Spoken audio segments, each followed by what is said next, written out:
अस्सलाम वालेकुम। आपने सुना होगा मुझे अक्सर मेरी वीडियोस में मैं बात करती हूँ सेल्फ अवेयरनेस की। मैं हमेशा से ये बात करती हूँ कि सेल्फ अवेयर रहें क्योंकि सेल्फ अवेयर एक पहली सीढ़ी है अपनी पर्सनल ग्रोथ में। लेकिन सेल्फ अवेयरनेस कैसे हमारे अंदर आ सकती है? वो कौन सी स्टेजेस हैं जो कि सेल्फ अवेयरनेस में आती हैं? बेसिकली सेल्फ अवेयरनेस की 4 पर्टिकुलर स्टेजेस हैं जिनको हम स्टेजेस ऑफ लर्निंग में भी कहते हैं। और बहुत सारी बुक्स में इनको 4 स्टेजेस ऑफ लर्निंग ही कहा गया है। जो पहली स्टेज है उसे कहते हैं अनकॉन्शियस इनकम्पिटेंस। आपने सुना होगा इग्नोरेंस इज अ ब्लिस। तो अनकॉन्शियस इनकम्पिटेंस भी इसी से रिलेटेड है। जैसे आप ये समझ लें कि जब आपको अपनी शॉर्टकमिंग्स के बारे में या उन एरियाज का नहीं पता होता जिन पर आपको इम्प्रूवमेंट की ज़रूरत है, और आपको जब तक कोई दूसरा एक्सटर्नल फीडबैक के थ्रू ना बताए तो आपको पता ही नहीं चलता कि हमें अपनी इस लाइफ के एरिया में इम्प्रूवमेंट करनी चाहिए, हमें इसमें मेहनत करनी है या हमें इसमें बदलना है या हमें इसमें कोई सिग्निफिकेंट चेंज लाना है। तो ये एक वो चीज़ है that you are blissfully unaware of the shortcomings in your life. तो ये वो पहली चीज़ है जो कि आपको लेके जाती है टुवर्ड्स सेल्फ रिफ्लेक्शन। और ये तभी मुमकिन है जब आपके पास एक्सटर्नल फीडबैक आए, आपके पीयर्स के थ्रू, आपके सोशल नेटवर्किंग के थ्रू। जब लोग आपको बताएं कि तुम्हें यहाँ पर इस एरिया में इस स्किल को अडेप्ट करना चाहिए, इस एरिया में इम्प्रूवमेंट चाहिए, तो आप उसके बारे में फिर सोचते हैं, उसके बारे में फिर समझते हैं कि अच्छा, ये चीज़ जो है मेरे अंदर लैक करती है, यहाँ पर मुझे काम करने की ज़रूरत है। फिर आप उसको एक्टिवली उस पर काम कर। Now, as we progress, we enter into the second stage, which is conscious incompetence. Conscious incompetence को आप यूँ समझ लें कि आपको अपने एक शॉर्ट कमिंग का नहीं पता और आपको कोई दूसरा बताए और आपको अचानक से उसकी एक्नॉलेजमेंट आप करें या अचानक से आप उसको रिकॉग्नाइज करें कि अच्छा ऐसा है। आप इसको सादा से यूँ समझ लें कि एक बंद कमरा है, अंधेरा है, और आपने उसमें लाइट ऑन करें तो फौरन से आपको पता चलेगा, जब शेडो पड़ेगा या लाइट ऑन होगी कमरे में तो आपको पता चलेगा कि अंदर क्या है, उस बंद कमरे में उस अंधेरे में छुपी हुई चीज़ क्या थी। तो यही मिसाल इसकी है कि आपको एक्सटर्नल फीडबैक के थ्रू पता चलता है कि आपको इस स्टेज में इम्प्रूवमेंट की ज़रूरत है, इस एरिया को इम्प्रूव करना है, इस स्किल को सीखना है। ये थोड़ा सा अनकंफर्टेबल भी हो सकता है क्योंकि आपको थोड़ी सी एडजस्टमेंट में इशू हो सकता है, आपको कभी कभार अच्छा नहीं लगता आपको कोई कुछ बताए। लेकिन जब उसको आप रिकॉग्नाइज कर लेते हैं और आप समझ जाते हैं कि वाकई मुझे इस चीज़ को सीखना है, इस चीज़ को लर्न करना है, तो फिर आप फर्दर लर्निंग की स्टेज पर प्रोग्रेस करते हैं।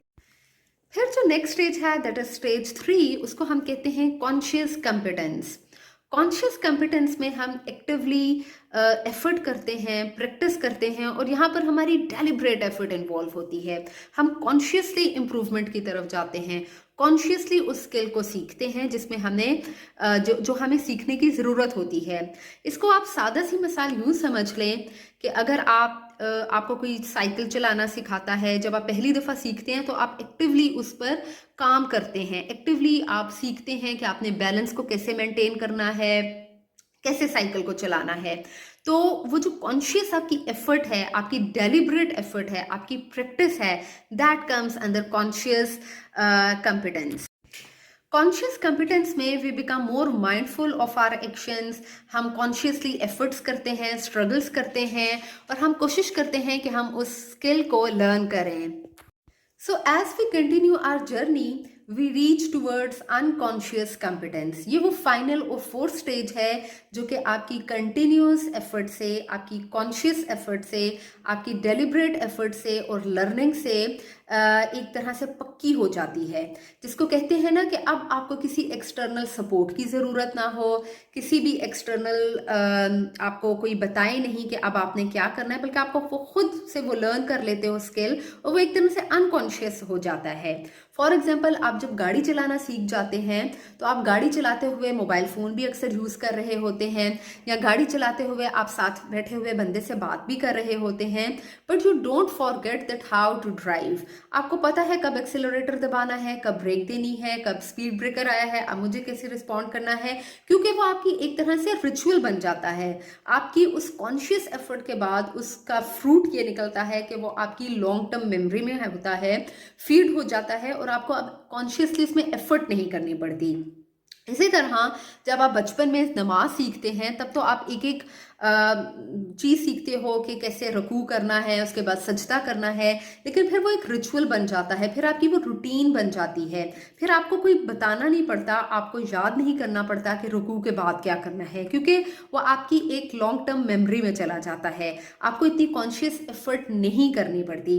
जो स्टेजेस ऑफ सेल्फ अवेयरनेस है, जो कि 4 स्टेजेस ऑफ सेल्फ अवेयरनेस या फिर आप कह लो लर्निंग है, ये बहुत ज़रूरी हैं आपकी पर्सनल ग्रोथ में, आपको माइंडफुल बनाने में और आपको ये एहसास दिलाने में कि कहाँ पर आपको डेलिब्रेट और कॉन्शियस एफर्ट करनी है, कहाँ पर आपको मज़ीद लर्निंग की और सीखने की ज़रूरत है।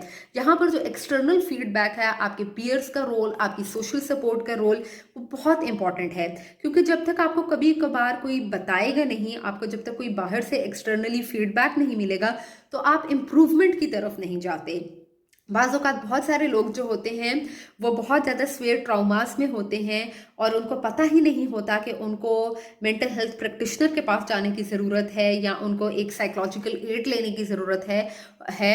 तो जब तक उनके सोशल सपोर्ट से, उनके सोशल सर्कल से उनको कोई डेलिब्रेटली उनको पुश ना करे कि you need the help and it's okay to take the mental health, या उनको इसके बारे में सोचना चाहिए, तो फिर वो उसकी तरफ जाते हैं।